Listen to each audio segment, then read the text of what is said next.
A mortaldade afecta tamén o mexillón. Bateiros lamentan a morte deste bivalvo nas cordas a 2 metros de profundidade, logo das choivas vividas nas últimas semanas.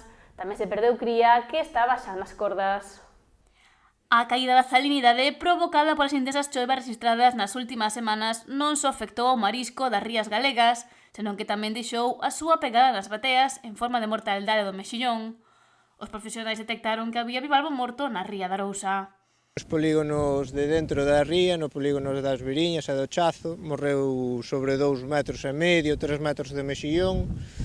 Morreu, está todo morto, tanto o mexillón que estaba preparado para vender, de tamaño comercial, como a desdoble, como a pouca cría que se pudo poñer, porque houve moi poucos días na que se pudo apañar, tamén morreu sobre 2,5 metros, por aí, un pouco máis nas Viriñas que no Chazo, pero no Chazo tamén lle afectou moito.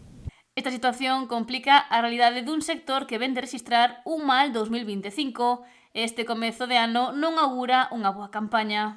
Aquí, sobre todo nas Viriñas, que son cordas de 10 metros, pois sobre un 30% do mexillón, ademais o mexillón que de máis calidad, que é o que está máis cerca da superficie, pois ese está todo morto. Agora esperar a que se renoven as augas,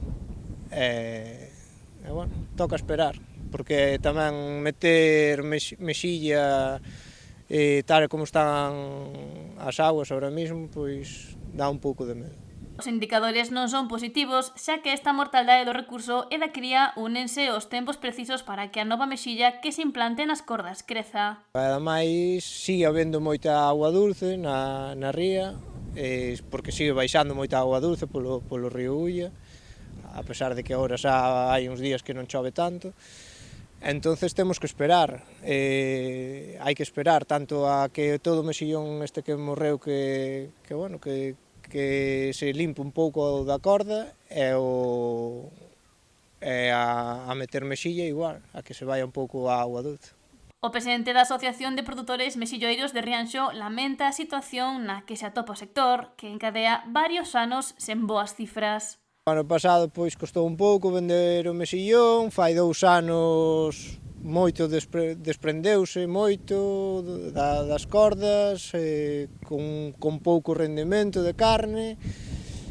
Este ano, pois, na maioría dos polígonos cerrados por toxina non puderon traballar na campaña de Navidad, non foi o noso caso, que aquí nas Viriñas e o Chazo pudamos traballar, pero o resto de Galicia estuvo prácticamente cerrado, perderonse a campaña de Navidad, que é moi importante, e agora os polígonos que pudamos traballar algo, pois, vennos isto que nos tirou, pois eso, o 30% do millón mexillón que tiñamos, morreu todo.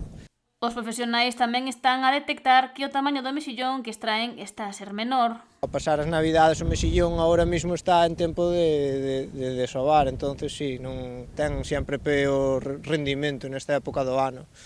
Non é a mellor época para vender mexillón. O que pasa é que como moitos polígonos estuveron cerrados e non puderon traballar, teñen mexillón de tamaño comercial, que sí que é verdad que os rendimentos agora mesmo non acompañan.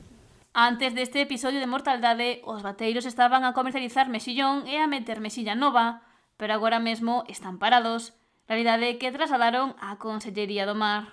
Por un lado, que den algún tipo de axuda ou compensación por todo este mexillón que morreu, e por outro lado tamén demandamos que ter un pouco máis de transparencia cas aperturas dos encoros de Porto de Mouros, no río Ulla, porque en realidad é verdad que choveu moito, sí que choveu moito, levaba 2 meses e medio chovendo prácticamente todos os días, pero o mexillón foi aguantando hasta esta última semana, que non sabemos se foi que abriron as comportas dos desencoros ou a que foi debido, e ese tipo de información tiñámoslo que ter.